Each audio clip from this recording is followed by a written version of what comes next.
One of my favorite shows ever made is the Japanese tokusatsu series Ultraman. If you don't know what tokusatsu is, it's a genre of sci-fi movies and TV that places particularly high focus on special effects. In fact, its name literally means special effects in Japanese. Godzilla is definitely the most famous example. The Ultra series, on the other hand, is a long-running franchise of tokusatsu shows, starting with the sci-fi horror series Ultra Q, which was inspired by American anthology shows like The Twilight Zone and Outer Limits. Imagine, if you will, a big fucking scary ape. Most episodes follow a main trio of characters who would investigate strange phenomena, making it like a proto-X-Files. But the franchise would find its bread and butter in the second show, Ultraman, following Science Patrol Officer Hayata, who can secretly transform into the giant alien Ultraman, as he defends the Earth from various kaiju and aliens. This franchise has been going strong since the 60s, with dozens of shows, movies, TV specials, video games. You get the idea. As a lifelong kaiju and monster fanatic, it's a no-brainer that I love this series. I've seen a bunch of the shows, played many of the video games, and I have a ton of merchandise, especially figures. Even with the literal dozens of different iterations of this show, the original 1966 show still stands as one of my favorites of the whole franchise. It's got that 60s sci-fi charm, like Invasion of the Astro Monster or Star Trek the original series, mixed with some of the weirdest monster designs you can think of. It's truly something special, and I recommend it to anybody who's a fan of either kaiju media or retro sci-fi. But I'm not here to talk about Ultraman, a special effects fantasy series, but rather another entry in this franchise that served as a pseudo-remake of the original 66 series. That is, Ultraman the Ultimate Hero, or Ultraman Powered in Japan, the first and last American Ultraman series.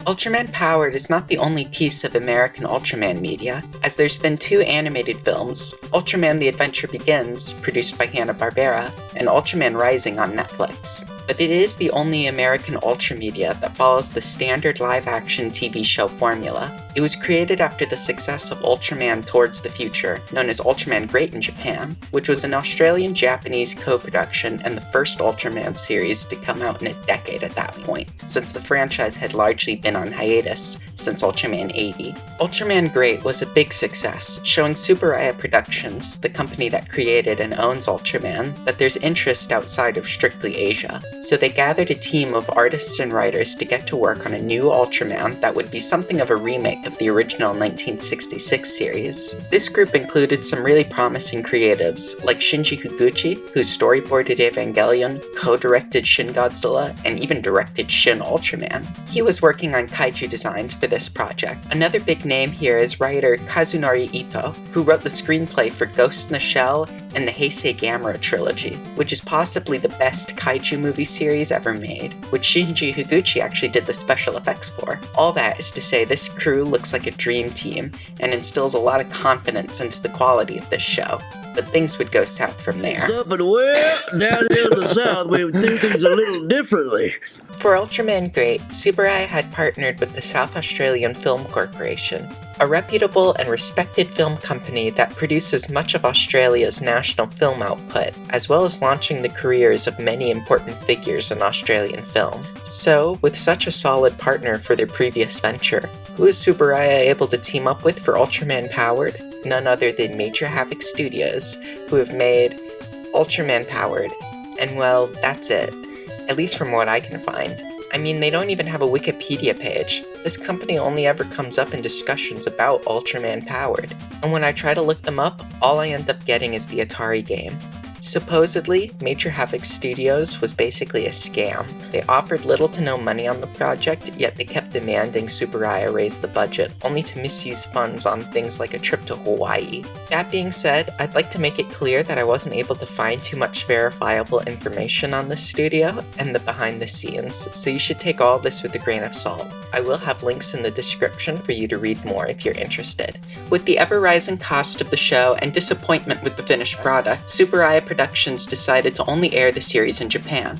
It seems that the series did well enough, especially with the sales for their toy line, which I have one of. Tsuburaya continued to make more Ultraman shows, soon after creating one of the most beloved in the franchise with Ultraman Tiga. Power did, however, end any interest Tsuburaya had in foreign co-productions, killing plans they had for a Hong Kong Ultraman show, which is an absolute tragedy, as anyone who's seen Infra-Man could tell you. All this might sound bad, but great works of art have come out of complicated circumstances before, and I mean, between the auteur creatives, cursed production, and disappointing release, this could be an Orson Welles film. So, is Ultraman Power the Citizen Kane of Japanese sci-fi? No, it's not.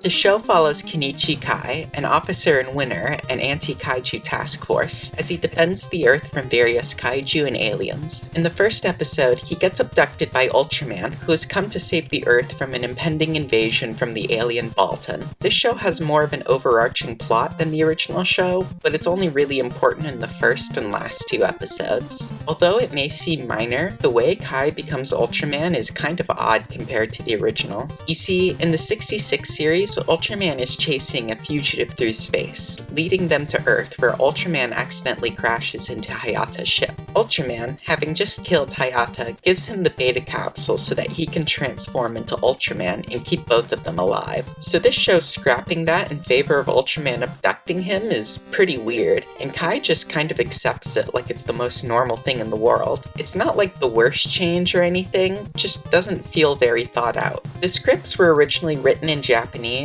and while translating them into English, they made changes to them, and I can't help but feel like this led to a lot of poorly conceived ideas. Obviously, I don't know what part of each episode comes from where, but considering the other works of the Japanese writer staff, a lot of this show seems too sloppy to assume it was all them. After the first episode, it goes to your standard Monster of the Week format with a new kaiju to defeat each episode. Standard stuff for Ultraman. Each episode starts off with the opening credits, which are done in this cool homage style to the original series opening credits.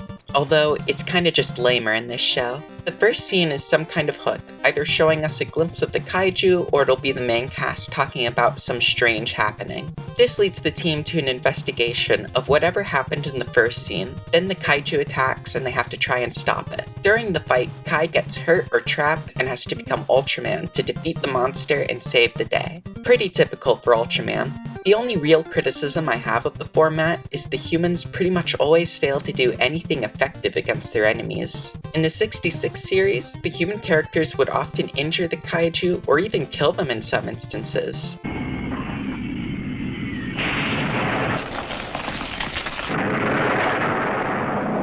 Of course, Ultraman is needed to save the day at some point, but they're not totally useless.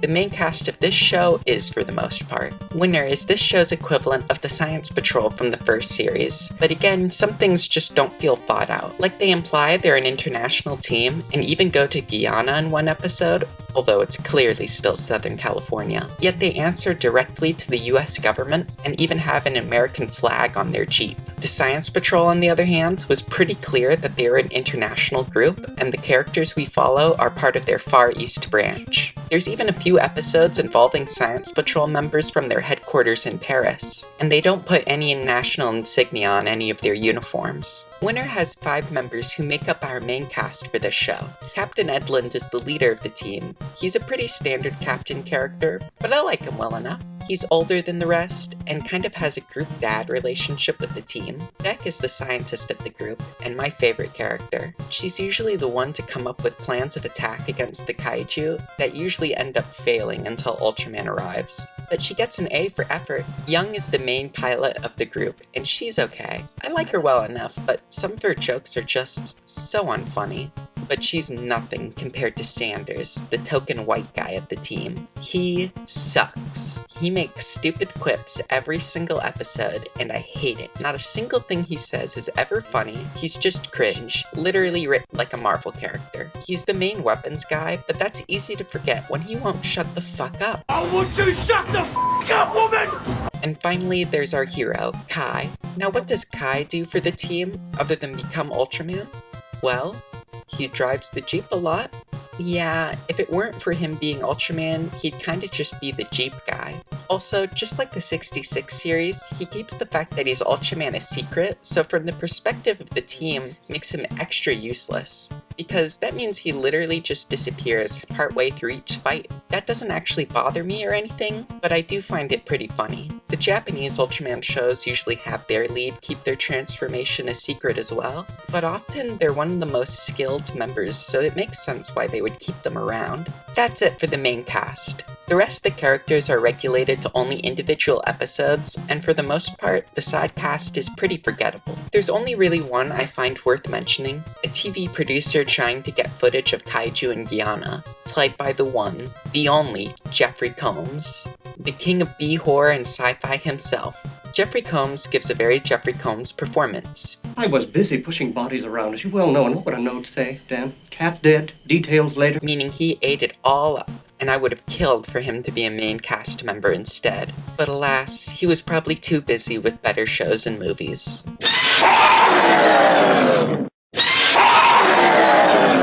Okay, so some people might be rolling their eyes at this part. I mean, what does a show about people fighting in rubber monster suits have to say about anything? Well, despite its admittedly goofy exterior, the 1966 Ultraman series, and those that followed it, have plenty of episodes that have deeper themes. This movie isn't stupid! You're stupid! Obviously, it being an episodic TV show with different writers across each episode, it's not as simple as one theme throughout the whole show, but there is a persisting sense of humanism that is found in many episodes of Ultraman, as there's often sympathy for the monster. Now, does Ultraman Power do the same? Kind of, but not really. A few episodes toy with those ideas, but offer them in far less earnest or interesting ways. For example, in episode 3, when one of the Red Kings falls off the cliff and the other chases after, looking to join its mate, Ultraman holds them back, to keep them from jumping off. But that's just slapped at the end of the episode, and it doesn't really feel authentic. There's no better example of how Powered waters down the themes than the difference between one of my favorite Ultraman episodes, My Home is Earth, and its equivalent in Powered, A Father's Love. In My Home is Earth, Jamula is an astronaut from the space race who is mutated while in deep space and spent decades abandoned by his country, slowly drifting home. While what happened to him was kept a secret, in this episode he returns to Earth and is killing government officials leading up to an international peace conference as an act of revenge. At first, the main cast doesn't know this, but when they learn the truth, they have objections to killing him. They feel sympathy for his betrayal and how he is so easily discarded by those he gave up everything for. Ultimately, Ultraman stops Jamula's attack on the conference and kills him.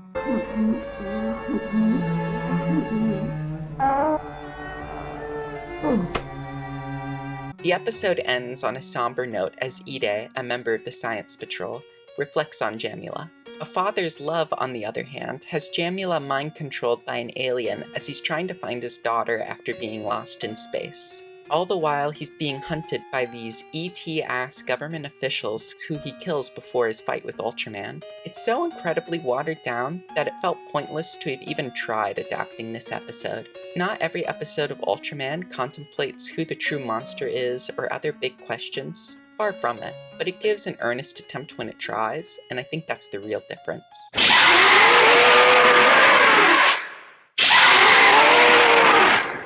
The best thing about the show is without a doubt the kaiju designs. The trio of designers, Shinichi Higuchi, Mahiro Maeda, and Toshio Miike, really killed it with the designs in this show. They're unique, yet for the most part, they keep the essence of the characters, innovating on the pre-established concepts rather than changing them completely. As you can see from this concept art, they've all got a real good eye for cool, striking monster designs. Which makes sense considering these guys would also design some of the angels from Evangelion. All that praise in mind, I don't think these designs were all created equally. Alton and Zaten, for example, look kind of awkward. They didn't do a great job reconciling the more humanoid elements of the design with the overall weirdness of what they were going for. I think Zerub and Methuel's designs from Shin Ultraman do a much better job with being both humanoid yet distinctly alien. But obviously, that movie has the benefit of a movie budget and 21st century digital effects. There's also a few designs that are just a bit too different. Chandler is basically completely changed from a bat-like kaiju to a bird instead, which sucks because I feel like Chandler and his cousin Pegula are pretty underrated, but no one got it worse than the friendly Kaiju Pigmon. He got hit with the ugly stick hard, and honestly looks scarier than any of the actual hostile monsters in the show. Pigmon deserves so much better and they failed him. Still, even with some questionable design choices, the designs are by and large really cool. Some personal favorites of mine would have to be Duraco, Telestan, and Aboras. Each one of them look pretty different, but in ways that totally make sense for what they are, and most importantly, they're just plain neat. I just think they're neat. Now, as much as I like these designs, I have to say the choices of kaiju in this show are hit or miss to me. Of course they had to include the most iconic of them. Baltan, Gamera, Zeton, and Red King. Those four are a no-brainer. But their other choices are kind of a mixed bag. I love that they included Duraco and Jamula, but Zambolar and Pestar? Honestly, I'm just upset they didn't include Bemular. He's awesome and needs more love. In all seriousness, I think if they swapped out one or two of the big reptilians with an alien or something a little more unique, it would have gone a long way.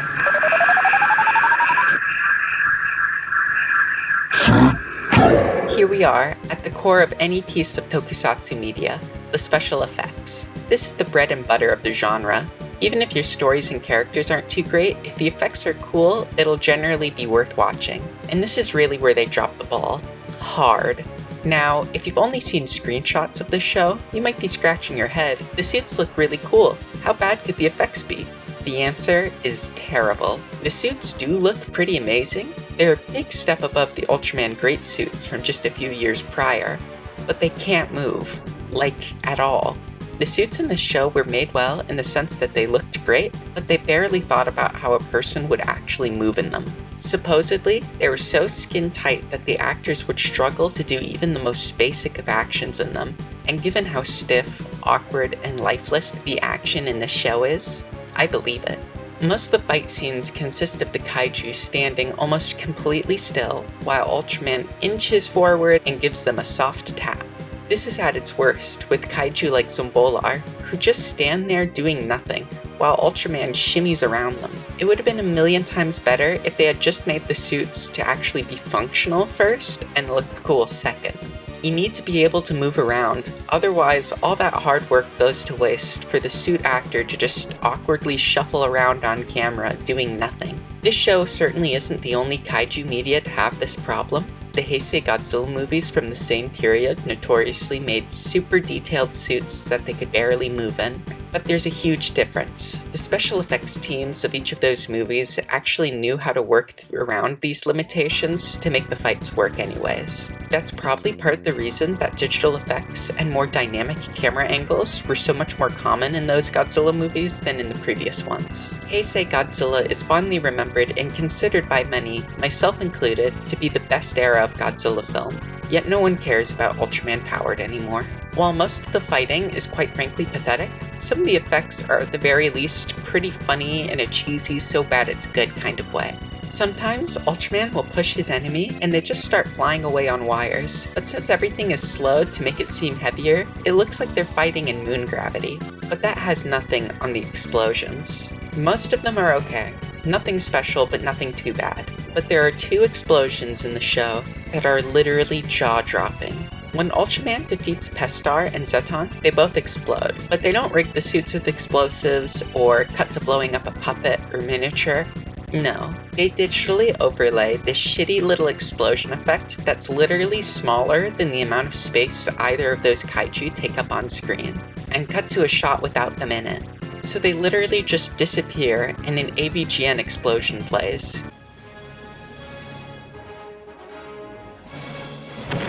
It's awesome in the worst possible way.